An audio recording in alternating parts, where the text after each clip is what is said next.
Hasn't actually come up on the phone today yet. Yep, we're good. Oh, Cool.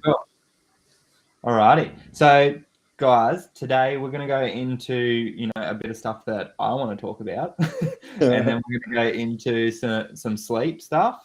And then we're going to have a bit of a yarn about what we are doing with the podcast moving forward as well. So what we've decided, and we thought it was a really good idea, and majority vote said release the podcast on a Monday.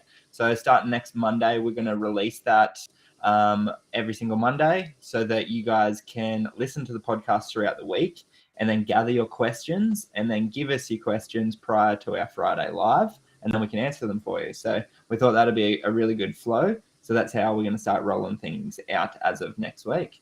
But let's get into this. Have you got a coffee, Matt? Because I don't. I've got a tea. No, and I've got water in a plastic bottle. Well, that's what I want to talk about first, because I'm currently, 11, 12? On Sunday, it'll be 2 weeks or whatever that is, 12 days without any coffee. And a lot of people have been asking me how it's been and whatnot. And I'll be honest, I had some serious headaches the first couple of days. Yeah, because I was smashing coffee. I was having probably 2 to 3 a day there for a consistent period of about 3 months. And prior to that, it was just a daily coffee. So do you want to explain why I would have been getting those headaches those first day or two? Yeah, coffee, so caffeine, and also the coffee itself, because it's got a lot of other vasodilator compounds, and it increases the blood flow to your head. And so you kind of get used to that. And then all of a sudden, if you take that away, your head's like, where's all my blood gone? And so the cool thing about the head is you've got a skull. It's a certain size that doesn't change, hopefully. You've got a brain. You've got a brain in there that shouldn't change too much either. So the gap between the bone and the brain is where all the blood vessels are. So if they start throbbing, it just starts hurting. There's no actual pain. There's no pain receptors inside your brain. But around the outside. Cool. Yeah, you can do that. They don't do painkillers. It's surgery straight in. Think around. Right. Is that why back in the day they just put a hole in your head and then that was no pain receptors in your brain. It's cool. Yeah, wow. So the pain comes from the blood vessels around where they're just running out of room, trying to spasm between your brain and your skull. But that's because they were just used to getting the blood flow, and then over time your body realizes that the coffee's not there to stimulate vasodilation, so it has to use something else. The funny thing is do you know what it uses to actually fix it? No, I'm not sure. Cortisol. Right. So the funny thing is we take the coffee, often we're worried that the coffee overstimulates our adrenals to release too much cortisol, and we need to have a break to support our adrenals to replenish their cortisol levels. And then we get headaches from the stress of not having the caffeine, so the body releases cortisol to fix your headaches. So it kind of just for a little bit, and then as you get used to it, it doesn't need to do that. So your body will actually have a pseudo caffeine effect just to get rid of your headache. Otherwise, lots of water. Make sure you're drinking plenty of water to make sure the blood is spread around okay. What's interesting about it, though, you're cheating, aren't you? You're drinking tea. Yes, I am drinking some tea. So I've got one now. Yeah, so tea's got the caffeine. And often very similar amounts to coffee in its more raw form, the green form, where it's not as concentrated. But what's weird about the tea is it actually has these polyphenols, these weird antioxidant compounds that we talk about, the epigallagin catechin gallate, EGCG stuff. And what it does is it actually downregulates your adrenaline receptors in your brain. And so what happens is you get the same stimulation from the caffeine from tea, but you don't actually feel it into the central nervous system. So you don't actually get that same smashing of the adenosine receptors, inhibiting the adenosine receptors and stimulating the adrenaline receptors. And so that's why when you can have the same amount of caffeine from a green tea or a black tea or whatever, and you just don't feel it. And as you further process and refine the raw materials for the caffeine, by the time we get through to anhydrous caffeine, which is just purified caffeine, it has a totally different feeling within your body. So outside the adrenals, they're crazy. Have you ever seen it as a powder, like crystal powder? No, I haven't seen it as crystal. It's weird. It's like whatever your environment is it kind of reflects the light. So you're like looking into this drum of crystals, and it'll kind of like glow blue or green or purple, or it's like trippy, eh? But anyway, that's what anhydrous caffeine looks like as a pure powder, in case anyone ever wanted to know. Yeah. But otherwise, what you're looking at is the different herbs and all the different sources of caffeine will have a slightly different profile for how they hit you. One, by the combination of other ingredients that control the adaptogens. So they're adaptogens. And if you're down, it picks you up. And if you're up and anxious, it calms you down. So it offsets the overstimulation of the caffeine. The other thing that coffee does is it modifies the liver. So it actually speeds up certain parts of your phase 1 detoxification to activate the caffeine. So when the caffeine is in combination with polyphenols and bioflavonoids, like you'll get in the green coffee or the green teas and that sort of stuff, they actually offset the liver pathways and slow down the release of the caffeine. So you actually get a slower release of the caffeine. So when I used to formulate my pre-workouts, when I still formulate pre-workouts, what I like to do is I like to strategize the way the caffeine comes. So you can combine different forms of caffeine from different raw materials. So you can get some that hits you nice, but then when it's about to crash, you get another one that trickles through, and then you kind of like roll them over so you don't get the jitters and the crash from that big spike and the crash. And the herbal stuff like you're doing, the black teas, green teas, and they're the same plant. So the green tea and white tea. So white tea is the baby leaves. And then they get bigger, they go to green tea. And then when you cure them, we make black tea. Yeah. So, it's funny, Cool but they got a lot of antioxidants in it that help to strategize the release of the caffeine so you don't feel that buzz as much. Yeah. Interesting. One other thing about caffeine that's interesting, in case anyone out there is a dabbler. When you do the caffeine through your skin, so how you can do like coffee, scrubs, caffeine. I always used to put caffeine into my cellulite creams and my fat burning creams, and I always put caffeine into hair stuff and other things as well as a circulatory stimulant. The studies show that the actual natural forms of caffeine like guarana and yerba mates and that sort of stuff actually get, even though they're much lower caffeine percentage, they get absorbed significantly better. So because a lot of people are out there trying to get their hands on anhydrous caffeine, like they're junkies looking for these little white powders that will kill you if you rack it. That's why that's what happened with all the whole sports supplement industry a couple of years ago. Someone bought pure caffeine and was basically overdosed and killed themselves. Well, you can't really do that in the natural format because you just taste too bad, probably.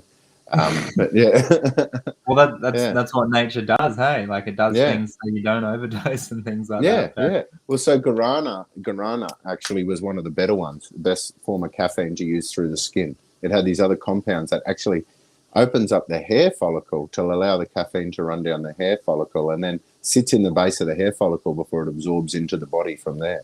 So that's cool, eh?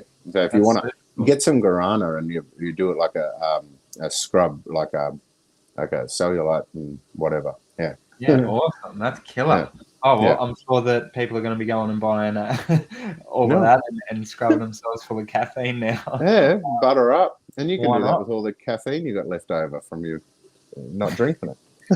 Exactly. Well, we've got a couple people that have commented straight away from that. And we've got one which I would love to touch on because I used to be a shift worker as well. So it's just come back through as Facebook user. So I'm assuming that's come from the group. So I work shift work, so don't say many bad things about coffee and scare me, Matt. So we'll talk about shift work a little bit because I used to do FIFO and I was doing full night shifts. And one of the ways to get through that for me was stimulating the hell out of myself with caffeine. And I did have a really tough time trying to make myself sleep throughout the day. So we could touch on that a little bit. And then we'll segue into sleep, which we said we were going to do anyway because rolling into sleep. And then this person has said that their sleep is terrible. 2 coffees from 6 to 8 a.m. and then gym at 8 to 9:30ish, but can only manage 5 to 6 hours tops. No alcohol either. Heaps of electrolytes. So we could touch on that, but I want to go into that shift work stuff a little bit first, and then we'll roll into sleep and how all that stuff works and it combines with caffeine. Yeah, cool. So with our sleep, we got these sleep-wake cycles, our diurnal rhythms. That we got pineal gland that's supposed to control when we feel awake and when we feel sleepy based on sunlight and darkness and that sort of stuff. A lot of us are actually losing a lot of that ability anyway. Whether you're a shift worker, you're a new dad, new mums and dads and that sort of stuff. You may as well be shift workers. And that sort of stuff, and you'll notice at first, Ty, at first when you wake up in the middle of the night with your it really smashes you. Hey, like you are, you're just a mess. Like you're delirious. You're falling asleep. But then it doesn't take too long at all before all of a sudden you're kind of like flatline. It's easier to wake up at night and not be destroyed, because what actually happens, our body starts adapting. Because normally what would happen is we have a big surge of cortisol through the day with the adrenal gland. So, like in the movies, the old nurses walk in to the people they think are dying and they whip open the curtains and get the sunshine to run in. They wake up, you bastard. Good morning, everyone. So that's part of that is because most people die in the morning when the cortisol is lowest. And a nice big fright like that will get the cortisol up through the day and help to wake you up for a little bit. Let's go back to that. So most people die in the morning. That's interesting, isn't it? Because that was a super fun fact when you first told me that. I was like, wow, that's makes sense. Yeah, because when the cortisols are lowest, all the inflammation and anything that's gone wrong in the system just works. So in that little trough of cortisol that happens in the early hours of the morning is often when people will die in their sleep, because the inflammation and everything just gets out of control, or the immune or the septicemia or whatever it is. And it triggers a lot of heart attacks and that sort of stuff as well. So everyone relax. We're going to help you to sleep. Relax and sleep. You'll be fine. But no, so the thing is so what normally happens with a big surge of cortisol through the day to keep us awake and make sure we can't go back to sleep, so we're alert. And then through the night, our cortisol is supposed to drop right off, so we go into a really deep, refreshing sleep.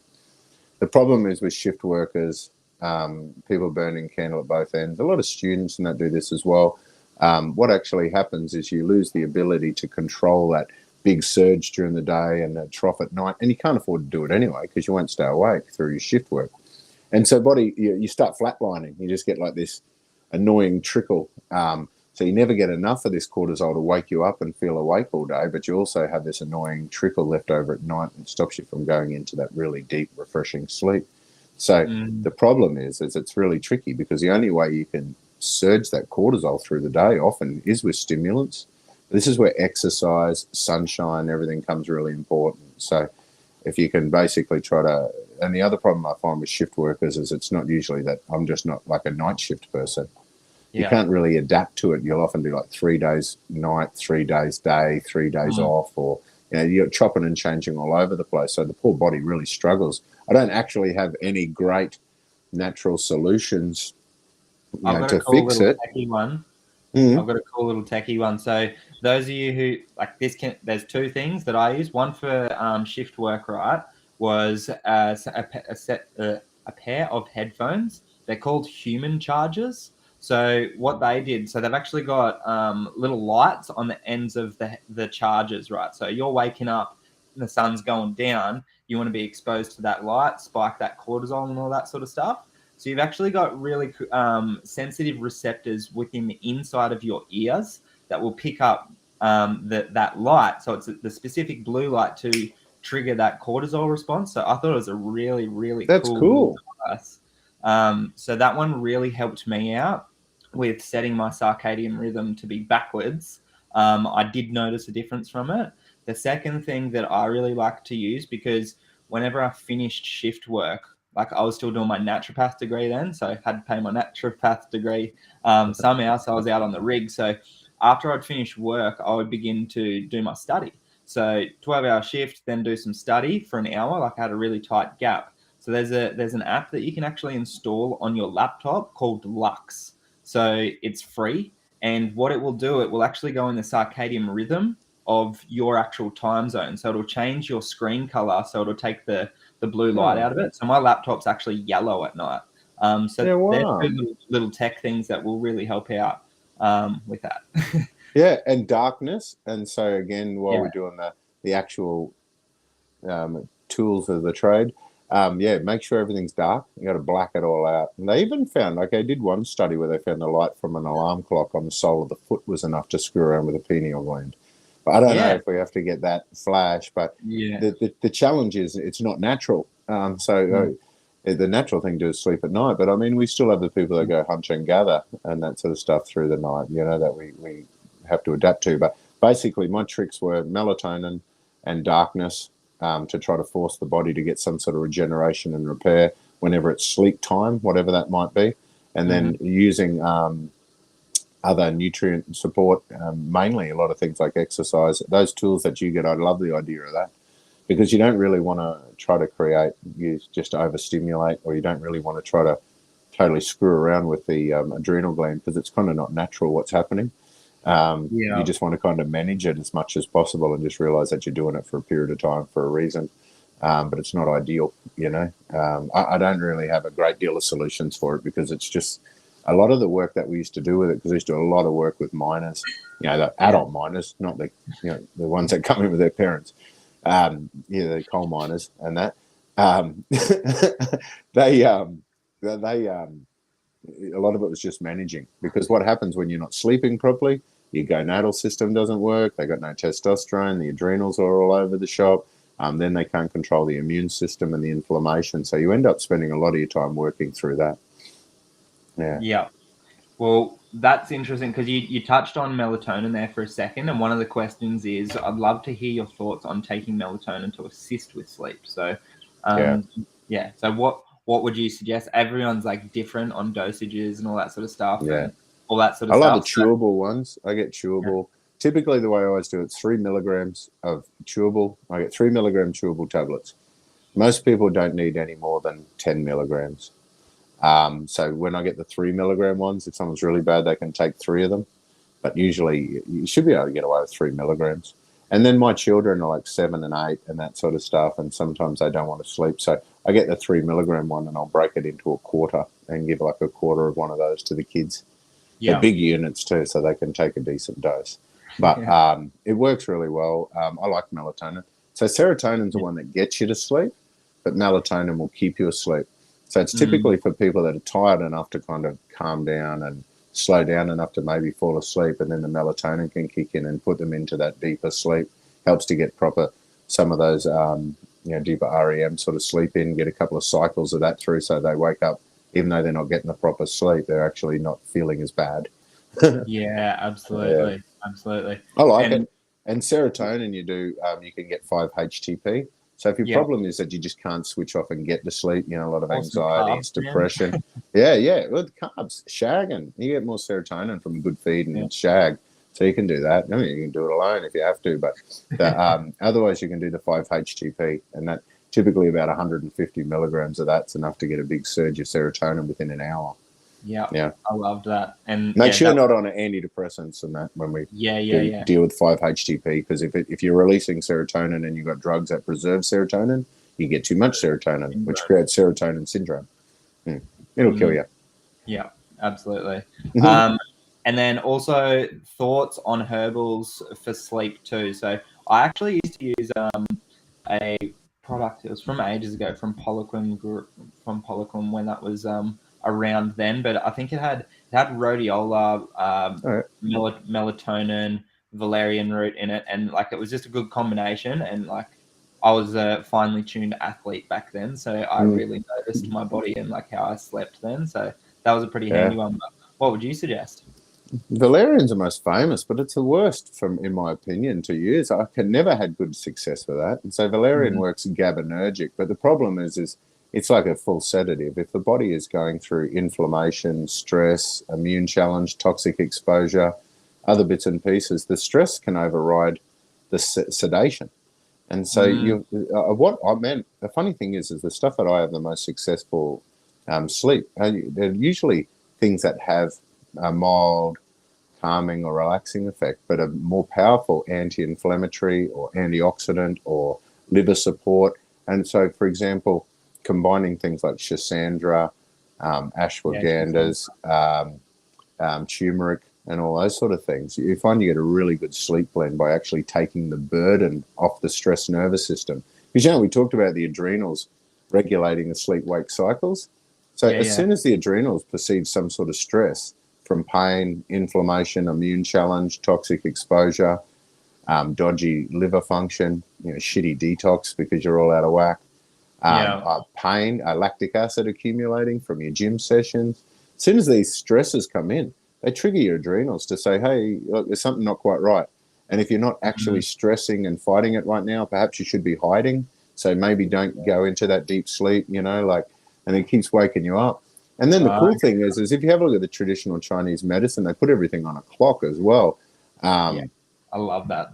Yeah, and it's cool. But from memory, I should have checked this before, but from memory, from 11 to 1 is when the liver is trying to process everything. So if your phase 1 liver detox is running really fast, which we've talked about in previous thingies, and your phase 2 can't keep up, then you can actually wake up because you build these reactive intermediates, and you'll often between 11 and 1, if you're waking up feeling a bit itchy or needing to wee or go to the toilet or feeling funny in the tummy between that time, you might actually the best way to fix your sleep is actually by targeting your liver, with its turmeric, schisandra, and that sort of stuff. Between 1 and 3, the liver's made a lot of those toxins water soluble, so it can be pumped out through the gallbladder or sent off to the lymphatics and kidneys.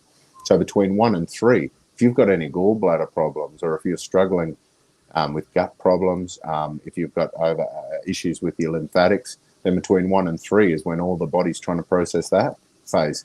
So if you're waking up between 1 and 3 feeling crook in the tummy again, needing to go to the toilet or whatever, or hot, sweaty, if you're one of those people getting hot flushes and night sweats, and it happens to be between those zones, and it can definitely be associated with those organs. And then between 3 to 5 is when the bile and everything's flowing. It's all large intestine, lung, I think, actually. So then 3 to 5 is the lung, which is all the lymphatic, that sort of stuff. So again, if you've got bad lungs, you'll die then before you wake up. And then between 7 and that, I think it's your bowels, which is why it's time to wake up and smell the coffee. Smell the coffee and go for a poop. Stimulate your digestive tract and go from there. So you can see if you've got any imbalances in any of those things that may trigger a stress response, that activates the adrenal glands to wake you up. And so finding out when you're waking up and what symptoms you're waking up with. And you know what else is a major cause of insomnia not many people consider? But the inner ear. So your inner ear, your vestibular system, it has to work out where you are in space and time. Through the day, your eyes and your ankles, your eyes can basically find the horizon, and your feet being on the ground send brain data to your brain that combines with the data from your ear, so your body knows where you are. So you've got these good point of reference to know if you're falling, walking, spinning, falling. If you've got any ear problems, when you close your eyes and you get the feet off the ground, all of a sudden you get anxious and you get panicky. It's sometimes you feel like you're falling, but sometimes it's just this funny feeling. And the same people who, because it triggers that anxiety, and they get up and need to go for a wee or something, really clumsy in the dark. So if you've got crashing into stuff. And people do that. They tell me they get up, and it's just like, man, I'm like a retarded person in the dark, and the same thing. And if you do want to confirm if you've got it in your ear, do it where you're surrounded by mattresses or something, but basically get up on one leg and close your eyes. So stand on one leg and close your eyes and see if you can balance. And you might find yourself falling one particular direction. And then you swap legs, close your eyes, and if you're still falling the same direction, that's your dodgy ear. And then basically we fix the ear or fix their neck or whatever, and then anxiety and sleep and everything comes good. Crazy, but not many people consider that. It's a major cause for panic attacks. So if you've got panic attacks, if you ever wake in panic, or if you get like panic attacks in shopping centers and crowds and groups, if you also get travel sickness and motion sickness and that sort of stuff, and then find that when you're struggling with sleeping, they're all signs of inner ear. Nothing to do with like nerves or depression and stuff. It's like a structural problem. Pretty interesting, Yeah, it is, eh? and that's just the body's defense mechanism to be like, keep you safe. Like that's what our bodies are designed to do.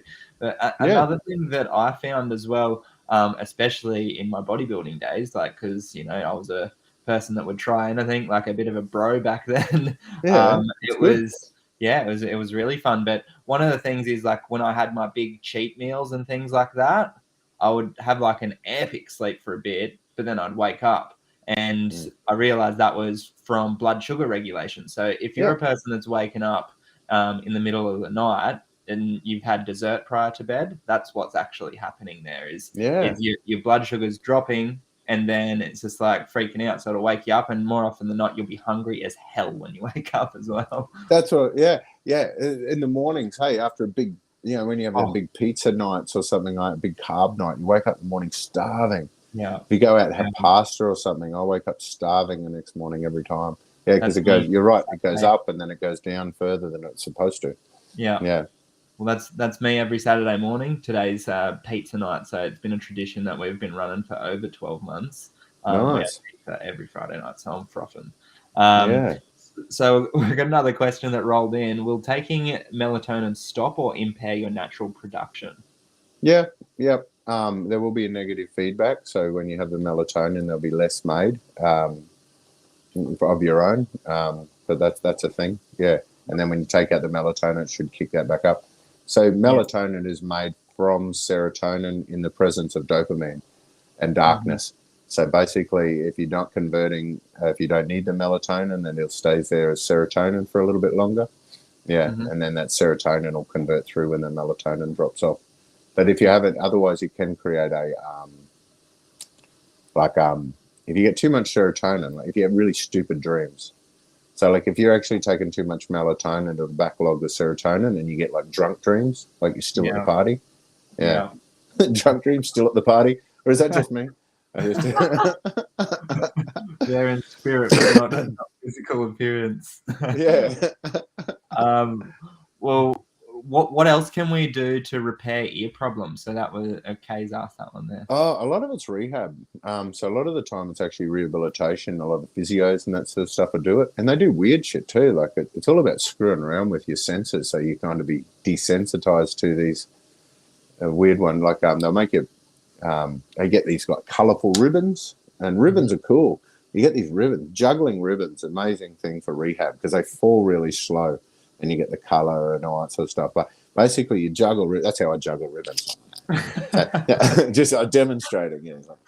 Like doggy paddling. But as opposed to balls, I juggle balls like that, but ribbons like that. But anyway, and then they do that where you're going like up and down ramps or upstairs and downstairs. So you got to screw around with your ankles while you're screwing around with your eyes to see if your ears freak out. And then just trying to train your ears into not relying on your eyes and your ankles, I think is mainly what they're doing. I used to have this microcurrent machine, an electrical current. I don't know if it was legal, but I used to make people sign disclaimers anyway. But I used to run an electrical current through their ears and run through a series of frequencies that break up the different minerals. 75 hertz was amazing, and the microcurrent to break it all up. You could get like massive results really, really quickly, just cheating, just fizz them out. So cool. The naturopath stuff is elecampane and caraway seeds, I think, are the most famous herbs for it. Things like quercetin are also very good. The biggest problem is most of the problems that occur in the inner ear is from infection or trauma, old footy injuries and that sort of stuff. But also the other thing that happens is if you have a tendency to calcify. So the inner ear itself, it's like them Christmas snow globes, the things you shake and you get the little snow falling out. And so that's what's happening in your ear. So when you swish, they kind of swish, and so it knows what you're doing. So it kind of knows if you're moving around too much based on how spastic the snow goes. It's like, so the snow inside of your little snow globe's going crazy. So, but what can happen in a lot of people is those little flake stuff, they're calcium carbonate flakes, they all join together and make a big chunk or something like that. Or if you lose that ability, if the whole thing calcifies and all those things aren't swishing around, and all of a sudden the brain's picking up, that chunk might just fall, and next thing you know, your body thinks you're falling, and you get like nauseous and so a lot of the problems come down from weird calcifications, and so many people over the long term get big problems with calcium. Most of the times we get problems with calcium buildup. It's a combination of low grade inflammation usually, along with deficiencies of magnesium and vitamin K and that sort of stuff. So to treat the inner ear is quite tricky. Because regardless of what you do treating it, you still got to do the rehab, because it's almost like calibrating your body to work with, You got to calibrate your sensors everywhere. Any tool that you had, any machinery, you have to calibrate it every once in a while. So the human body's the same. So it doesn't really matter what's going wrong with us, as long as we can go back and calibrate the body and say, hey, I know it's not perfect, but it's okay. And can you work with me to make it excellent? Because a lot of our stress and a lot of our symptoms is these systems of the body trying to make us aware that something's not quite right. So half the time, all you got to do is acknowledge it, calibrate. Like, I know it's messed up. Thank you for letting me know with that pain. I really appreciate that pain or that nausea or that dizziness. Thank you for that. I now know I have a problem, and don't you worry, I'm on my way to fix it. You always got to calibrate daily with a little exercise that does that to your body. Oh yeah, and for any of you guys that are watching this now or the replay, please make sure that you post any videos in here if you guys get those ribbons and are starting to calibrate yourself, because that'll be fun. I do it now too. Show you how I juggle ribbons. You think I'm joking? But I do the backhand. I actually don't. I do backhand style with ribbons. All right, I would love to see that down the beach. I do it too. I wear like a sarong. Absolutely. Well, guys, we'll leave this up to questions for, we'll hang around for the next 20 minutes or so if you guys have questions to roll in. But just to reiterate for those of you who are watching now and didn't catch the start, so we're going to be rolling out the podcast every single Monday so that you guys can listen to it and then come back and ask questions just on Friday. So Fridays are going to be Ask Me Anything from the podcast on Mondays. I reckon that's really cool, because what you'll find is not many podcasts you can actually go through and then create like a series of questions and just go back to them and go, I needed more clarification on this, or I need to, just confirm that bit, or you're wrong over this. Don't hesitate to, by the way, don't hesitate to come back and tell us if there's something that we may have missed and some new information, because we're always here to learn. So And that's the thing, that's why we are sharing this information, and it's always going to be pivoting down the track. The fundamentals are going to be there until something drastic changes in our world. But that's it. That's science. It changes constantly, and if you're not changing your methods a little bit to adapt to the times, then well, that's science. That's how science works. There's this very simple process for science where we have existing knowledge, and then new knowledge gained. So we have existing knowledge, we discover something new, we create a new hypothesis, we trial that hypothesis to get new knowledge. It's never, there's not one step of science that says myth debunked or science is settled, or there's no point in that sequence of revolving science exploration. Does it ever get to a point that we worked it out? It's not possible. And anyone that thinks that is, they're kidding themselves, Absolutely. And you're going to keep changing, because they discover new techniques all the time too. I was at a lab this morning, but they had built up this whole business based on this one particular concept that was excellent and sound, until a new tool was discovered that made them realize that they were also doing something else. They were doing what they thought they were doing, but they were also doing something else they didn't even know. Now the whole thing is going to have to be shut down. Wow. Just by new technique. Now they would have been winning awards for their innovation if they had managed to commercialize it. And then within 12 months, a new technique comes out, and that whole thing would have been shut down and probably put in jail or something. It's crazy. Hey, wow. Anyway, I can carry on, but what were you going to say? I love listening to that sort of stuff. But Kay's asked in here as well, is hearing loss a part of that as well? So with the inner ear stuff? Yep. Yeah. So with the inner ear, you're often tinnitus and that sort of stuff is a big one. So you get the ringing in the ears, you'll get the tinnitus, you'll get the dizziness, you get panic, motion sickness. Oh, the other thing at home you can do, you get the vestibular, you got to do it with someone else. When they get you to watch the finger and you got to track the finger. So normally your eyes should be moving smooth. But what you'll often find with the inner ear problem, they can watch the finger go out, but as it's trying to come back, it just keeps jumping back. The eyes keep losing it, and they got to go back to the start and then find it. It's they can't track properly with the eyes because this ear is still so confused. we all, in the olden days, we used to get the tuning forks and stick it on their head. Just stick a tuning fork on the top of their head and see if you can hear them the same in both ears. And we used to do like a series of experiments when they weren't watching, just to go like, can you hear it? Where can you hear it? And you're like, you have it this ear or whatever. And that was all. And when we held it on the actual scalp was when we were doing like the inner ear, the vestibular stuff in the middle. Yeah, so definitely hearing loss, dizziness, panic attacks, sleep problems, motion sickness, nausea, and of course that whole like many sort of thing where you think you're going to fall over when you stand up. Yeah, and all of those things are worse when you don't have a good point of reference from your eyes, and the best point of reference from the eyes is a horizon. So if you can't find the horizon, then you get really anxious. Yeah. Oh man, and I've moved into a new apartment, hey, and I can't. There's nowhere in my apartment that it's just an easy view out to find horizon. Oh, it's messing me up big time. So I have to be at the beach all the time just to kind of calibrate without feeling anxious, you know. So fully. Well, killer. Well, more questions rolling in for now. So we'll just leave it for a couple minutes, let it hang out. If anyone wants to ask, you can ask anything because it's Ask Me Anything Friday. Oh, hey, I'll tell you something else that I was looking at before. Yeah. See, I was talking about those testing techniques. So this is the same thing, you know, like people take spirulina, because I've been doing a lot of work with plant proteins lately, like checking out all that sort of stuff and looking at all the differences between the types of, you know, cereals, grains, nuts, seeds, you know, legumes, algae, and all that sort of stuff. You know, spirulina, and how spirulina was so famous all the time for being a good source of B12. Yeah. This is one of those things that they discovered. B12 molecules tiny.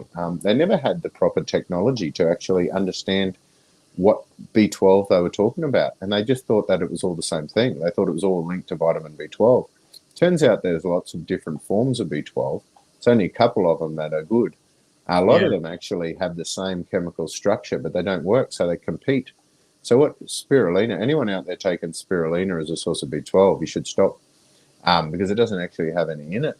In fact, it's got this stuff in it, a different form of cobalamin, which actually goes through and blocks B12 and creates a B12 deficiency. There was a decade there where there was companies just thriving from selling spirulina as a source of protein and B12 to vegans, and they'd just taken more and more because their B12 levels were getting lower and lower. Wow. Like, and that's one of those examples of an industry that was based on what we knew at the time. Everything they're doing was perfectly right. It was accurate. They were heroes. They were saving all these people with all this stuff. And then a new technique was discovered, or a slightly improvement on an old technique. Next thing you know, that whole thing has gone from a hero to a villain.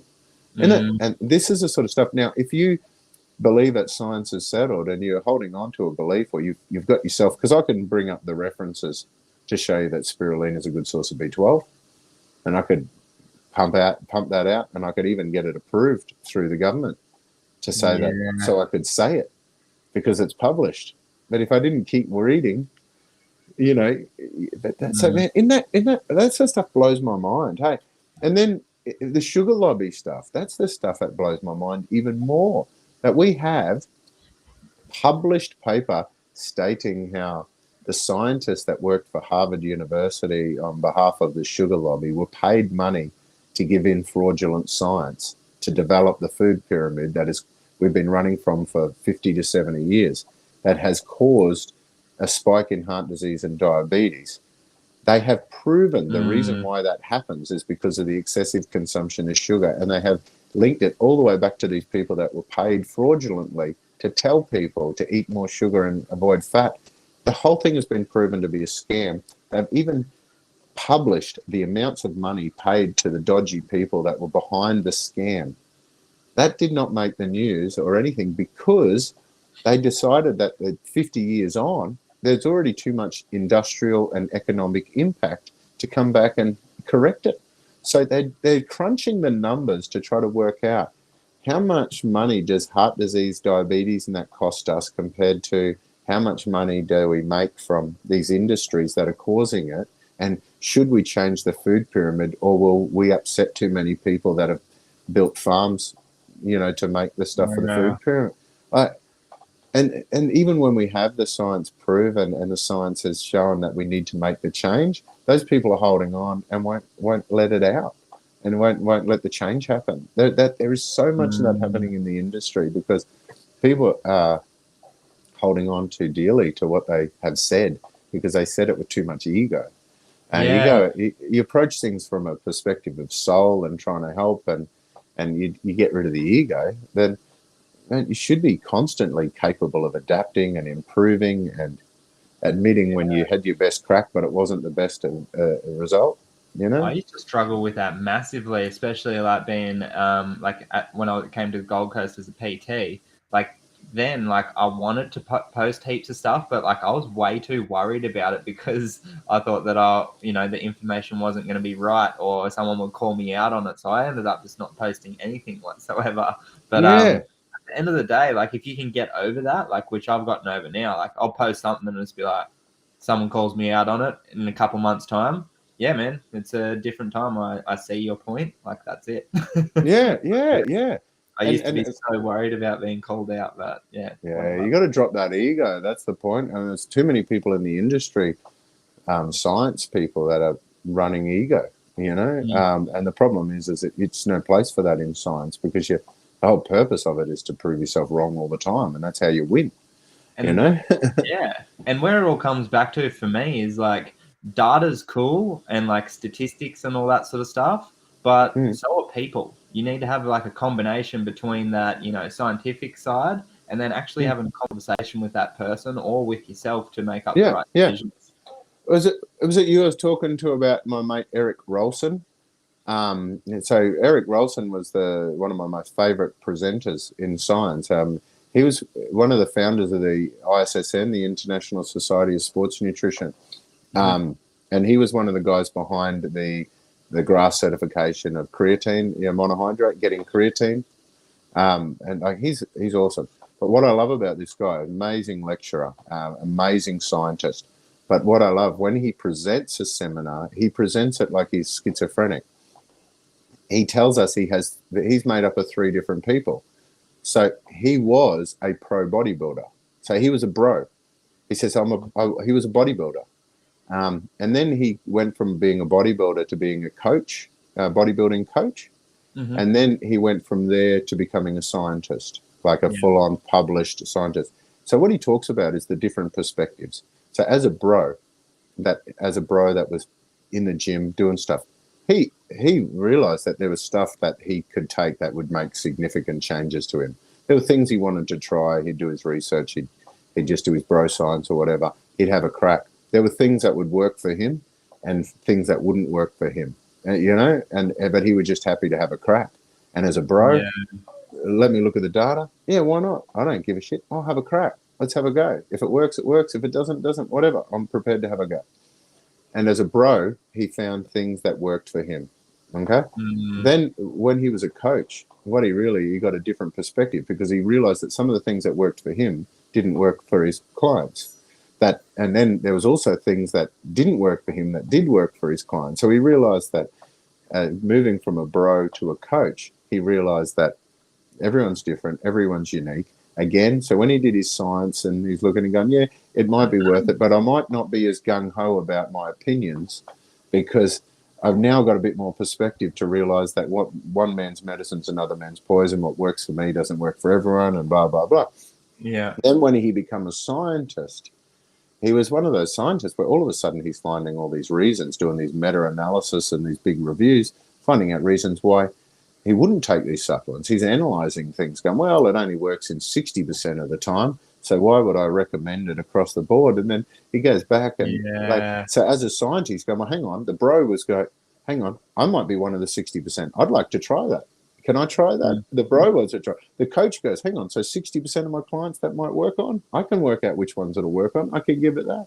So this guy's awesome because he goes through. So instead of just rattling out a quote from a scientific study saying this thing is not statistically significant in 100% of the population when we found a whole heap of irrelevant people to study it on. Yeah, so you know what I mean? So he understands that, science can prove what he wants, but the bros, mate, you might want to try it. The coach, he knows how to get it to work. You know what I mean? So you need these different perspectives, and it's very rare that you find that perspective in one person. And that's what I think it's really cool. You know, like I was never an athlete, so I don't have that perspective side. But as a coach or as a naturopath, and then as in the science perspective, you know, so it's really cool to understand that everyone is right, okay, from their perspective. Yeah. Yeah, absolutely. And like that's what's super cool. If you've experienced like a couple of those pillars, like if you've been able to do the bro, the coach, and the science, like that's pretty rare to have all three of those skills. Like normally it's one or two of them. But yeah, like that's for me, like that's where I started as a bro. Like out in the FIFO is all I did went and trained just to get muscles. That that's was the my best. goal. Funny, I love that.